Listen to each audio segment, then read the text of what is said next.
اعوذ باللہ من الشیطان الرجیم بسم اللہ الرحمن الرحیم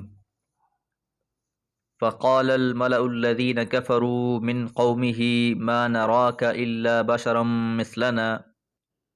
وما نراك اتبعك إلا الذين هم أراذلنا بادي الرأي وما نرى لكم علينا من فضل بل نظنكم كاذبين۔ سورہ ہود آیت نمبر 27۔ آیت نمبر 25 اور 26 میں ہم نے یہ بات جانی کہ نوح علیہ السلام نے اپنی قوم سے کہا کہ میں تمہیں ڈرانے والا ہوں اور تم سے یہ کہتا ہوں کہ تم اللہ کے علاوہ کسی اور کی عبادت اور بندگی نہ کرو۔ آپ کی وعظ و نصیحت سننے کے بعد قوم نے کیا جواب دیا وہ یہاں اللہ تعالیٰ نے بیان فرما دیا۔ فقال، پس کہا،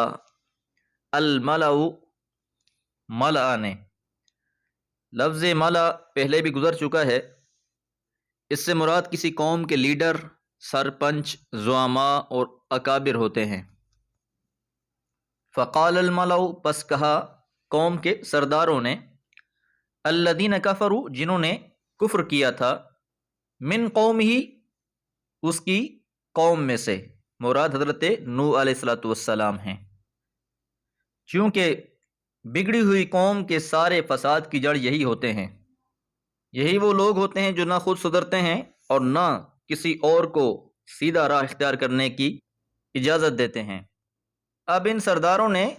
حضرت نوح علیہ السلام سے 3 باتیں کہیں جو اس آیت مبارکہ میں مذکور ہیں، اور بعین ہی یہی باتیں مشرکین مکہ نے بھی، جو اہل مکہ کے سردار تھے، قریش کے سردار تھے، انہوں نے بھی کی۔ تو جس طرح ہم نے یہ بات جانی کہ یہ تسلی تھی رسول اللہ صلی اللہ علیہ وسلم کے لیے کہ یہ کوئی نئی بات نہیں ہے کہ یہ لوگ آپ کی مخالفت کر رہے ہیں، بلکہ پچھلے انبیاء کے ساتھ بھی یہی معاملہ ہوا۔ تو پہلا اعتراض کیا تھا؟ ما نراک، ہم نہیں دیکھتے تجھ کو، الا، مگر، بشرن، ایک بشر، مثلنا، ہم جیسا، یعنی تم ہم جیسے ہی انسان ہو۔ اگر اللہ کو کوئی رسول بھیجنا ہی تھا تو وہ کسی فرشتے یا کسی اور برتر مخلوق کو رسول بنا کر بھیجتا، یا کم از کم یہ کسی فرشتے کو تمہارے ساتھ گواہ بنا کر بھیج دیتا۔ ہمارے جیسے ایک انسان کو ہماری طرف رسول بنا کر بھیجنے کا کیا معنی؟ اور یہی اعتراض آیت نمبر 12 میں ہم پڑھ چکے کہ قریش کے سرداروں نے بھی حضور صلی اللہ علیہ وسلم کی دعوت کے جواب میں یہی بات کہی تھی۔ دوسرا اعتراض یہ، وما نراک، اور نہیں دیکھتے ہم آپ کو، اتبعک، کہ پیروی کی ہے آپ کی، الا الذین، سوائے ان لوگوں نے، ہم اراذلنا، جو ہم میں کم تر ہیں، ادنا ہیں، بادی الرائے، اور بغیر سوچے سمجھے آپ کے پیچھے لگ گئے ہیں۔ یعنی آپ کے پیرو ہمارے اندر کے صرف وہ لوگ ہیں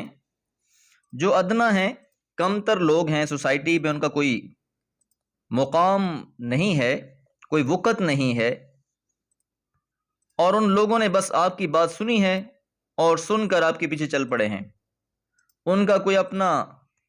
نظریہ نہیں ہے، کوئی پختہ رائے نہیں ہے، اس لیے انہوں نے آپ کی باتیں سنی ہیں اور وہ آپ کے ساتھ ہو گئے ہیں۔ جس طرح ہم نے یہ بات جانی تھی پچھلی آیات میں کہ اللہ تعالیٰ فرماتے ہیں کہ کچھ لوگ فطرت پر قائم ہوتے ہیں، وہ پیغمبر کی بات سنتے ہیں اور اس پر ایمان لے آتے ہیں، تو یہ وہی لوگ تھے جن کو باقی قوم کے لوگ اور یہ سردار لوگ انہیں ایک تو مالی لحاظ سے حقیر جان رہے تھے، اور دوسرا ان کے موقف کے لحاظ سے بھی کہ ان کی کوئی اپنی ذاتی رائے نہیں ہے۔ امام زمخشری رحمہ اللہ نے اس لفظ بادی الرائے کی تفسیر میں فرمایا کہ وقت حدوث اول رائہم، یعنی جو بات پہلی مرتبہ ہی دل میں گھر کر جائے، اس پر غور کرنے کی زحمت انہوں نے نہیں اٹھائی، تو اب اگر خیر کی نظر سے دیکھا جائے تو یہ وہ خوش نصیب لوگ تھے جنہوں نے اس نور کو فوراً قبول کر لیا، لیکن کفار کی نظر میں یہ کم تر لوگ سمجھے جا رہے تھے کہ جن کی اپنی کوئی رائے نہیں ہے، کوئی اپنی سوچ نہیں ہے، بس انہوں نے پیغمبر کی بات سنی اور یہ فوراً ایمان لے آئے۔ اور پھر تیسرا اعتراض، وما نرى لكم علینا من فضل، وما نرى، اور ہم نہیں دیکھتے، لکم، تمہارے لیے، علینا، اپنے اوپر، من فضل، کوئی فضل، کوئی فضیلت، کسی بھی لحاظ سے تم کو ہم پر کوئی فضیلت حاصل نہیں ہے۔